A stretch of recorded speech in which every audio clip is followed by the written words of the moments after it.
vídeos falando sobre o estresse oxidativo, nós falamos que a inflamação está no cerne de todo o problema, inclusive cardiovascular. Muito bem. Hoje nós vamos falar de dois tipos de inflamações. Primeira, a inflamação que todo mundo conhece, aquela que quando você bate o dedo aí numa quina, tal, ou bate o joelho, a perna, enfim, que fica vermelho imediatamente e logo começa a inchar. Por que fica vermelho e por que incha? Essa inflamação, ela ocorre dessa maneira visível porque é o sistema imunológico que está mandando células para o lugar, linfócitos e fagócitos e sangue. Então são esses três agentes que chegam no local para proteger, para que fungos, parasitas, outro tipo de agentes patogênicos não entram ali e para seguir a corrente sanguínea. Então eles chegam ali, cercam o lugar, protege, por isso incha e fica vermelho, simples assim. Então essa inflamação, ela não te mata, essa não te mata. Agora, essa inflamação, ela é chamada de inflamação aguda. Já a inflamação crônica é uma outra história. A inflamação crônica, essa mata. A inflamação crônica, ela é parecida com a hipertensão, ela quase não dá sinal, entendeu? Quando se percebe, ela já está no cerne de toda a situação, inclusive cardiovascular.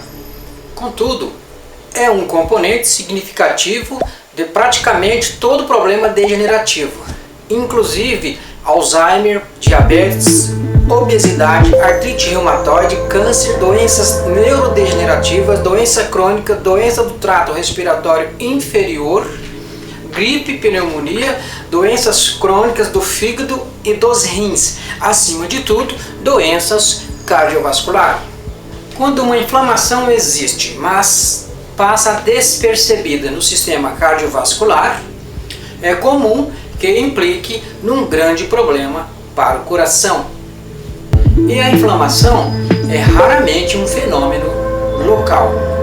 Por exemplo, as mulheres que sofrem de artrite reumatoide nas mãos, na junta, que forma aquele caroço assim que levanta e dói pra caramba, é acumulativo ali, né? Essa doença, ela é de grande potencial inflamatório, que afeta basicamente as articulações e que terminam por ter um risco duplo de infarto, quando comparado com as mulheres que não têm esse problema, porque os micróbios que causam problemas em determinada parte do corpo, eles podem migrarem para outra determinada parte do corpo e automaticamente, nesse novo local, provocar um dano inflamatório.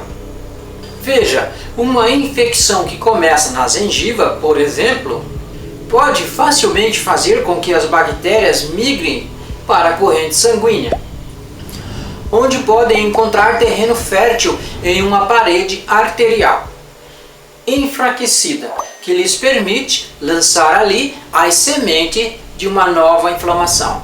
Vamos aos grandes causadores de patologias. São 4. Açúcar e estresse, inflamação e oxidação. Muito bem. Então, esses dois primeiros aqui, estresse e açúcar, são idênticos. Tem a mesma tenacidade para causar o que? O terceiro, a inflamação. E o terceiro causa o quarto, a oxidação. Então, passa o cidadão que tem muito estresse, com muito açúcar, que inflamou seu corpo, ele passa a ter um estresse oxidativo. Aí diversos tipos de doença, inclusive carcinogênica, está no caminho dele. Por exemplo, vamos entender o que é então aqui uma oxidação. Vamos tomar o frango. Você está lá na sua cozinha, sua esposa lá, ou seu cônjuge de repente, está lá fazendo um frango. Ok, está assando aquele frango lá. Para mim dourar aquele frango, eu preciso pôr mais açúcar. Eu quero ele mais caramelizado.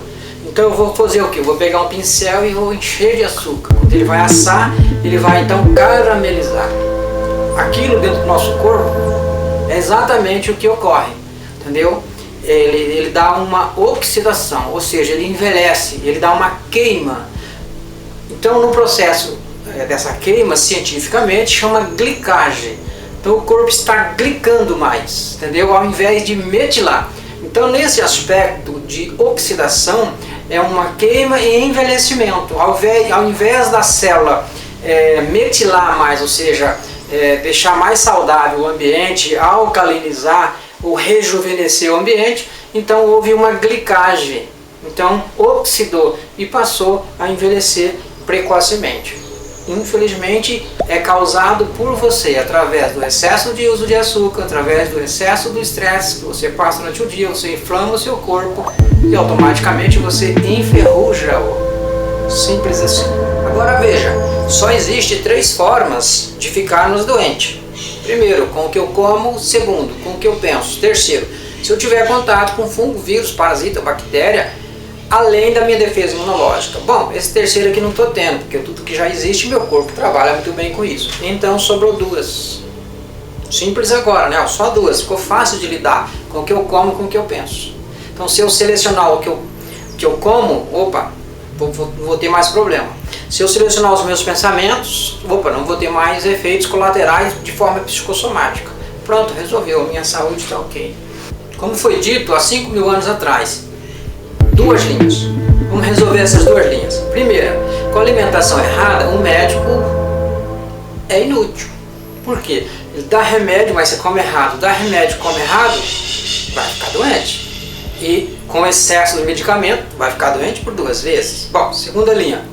Com a alimentação correta, o médico é desnecessário. Olha como é simples. 5.000 anos atrás foi dito isso, medicina ayurvédica. Siga esse preceito que você passará de ano com a sua saúde. Namastê.